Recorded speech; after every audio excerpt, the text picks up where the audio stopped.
To home minister Parameshwar ನಿನ್ನೆ ನಿಮ್ಮನ್ನ ದಣಿ ಭೇಟಿ ಮಾಡಕ್ ಬಂದಿದ್ದಂತೆ.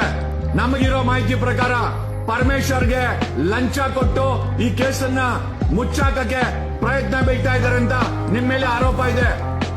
ಮಿಸ್ಟರ್ ಹೋಮ್ ಮಿನಿಸ್ಟರ್ ಪರಮೇಶ್ವರ್, ನಿಮ್ಮ ಮೇಲೆ 500 ಕೋಟಿ ಆರೋಪ ಇದೆ. We don't mind. ನೀವು ಕೆಲಸ ಮಾಡಿಲ್ಲ ಅಂದ್ರೆ ಆಲ್ರೆಡಿ ಡಿಜಿಪಿ ರಾಮಚಂದ್ರನ್ ಮಗಳ ಕೇಸಲ್ಲಿ 25 ಲಕ್ಷ ವರ್ಗಾವಣೆ ನೀವೇ ಮಾಡಿ ಟ್ರಸ್ಟ್ ಇಂದ ಇಡಿ ನೋಟಿಸ್ ಆಗಿದೆ. We will write against home minister to CBI and ED. ಕರ್ನಾಟಕದ ಹೋಮ್ ಮಿನಿಸ್ಟರ್ ವಿರುದ್ಧ ಸಿಬಿಐ ಮತ್ತೆ ಇಡಿ ಬರೀತೀವಿ. We heard it. 500 ಕೋಟಿ ಆಫರ್ ಅಂತೆ ದಣಿಗಳಿಂದ. ನಿನ್ನೆ ದಣಿ ಭೇಟಿ ಮಾಡಿದಾನೆ. ಅಲ್ಲಯ್ಯ, ಒಬ್ಬ ಆರೋಪಿ ನಿನ್ನೆ ಹೆಂಗ್ ಭೇಟಿ ಮಾಡ್ತಾನೆ? ಒಬ್ಬ ಆರೋಪ ಒತ್ತಿರೋ ಮಾಡಿರೋ ದಣಿ ನಿನ್ನೆ ನೀನ್ ಹೆಂಗೆ ಅಪಾಯಿಂಟ್ಮೆಂಟ್ ಕೊಟ್ಟೆ? 500 ಕೋಟಿ ನಿಜಾನ ಅಂದ್ರೆ ನಿನಗೆ 500 ಕೋಟಿ ಆಫರ್ ಟ್ರಸ್ಟ್ಗೆ ಅಂತ ಯಾರೋ ಹೇಳಿದ್ದು, ನನಗೆ ಗೊತ್ತಿಲ್ಲ. ನಿಜಾನ ಸುಳ್ಳ ನೀನೇ ಹೇಳ್ಬೇಕು. ಹೋಮ್ ಮಿನಿಸ್ಟರ್,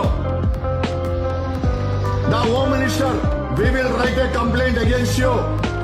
ಪರಮೇಶ್ವರ್, ನಿನ್ನ ವಿರುದ್ಧ ಕಂಪ್ಲೇಂಟ್ ಬರೀತೀವಿ. ಇಷ್ಟು ದೊಡ್ಡ SIT ಫಾರಂ ಮಾಡಿಲ್ಲ.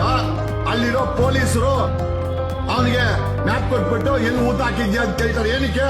ಹೋಗಿ ದಣಿಗಳಿಗೆ ಹೇಳಿ ರಾತ್ರಿ ಬಾಡಿಗಳನ್ನ ಗಾಯಬ್ ಮಾಡಕ್ಕೆ. ಯಾವ ಸೀಮೆ ಇನ್ವೆಸ್ಟಿಗೇಷನ್ ಮಾಡ್ತಾ ಇದ್ದೀರೋ?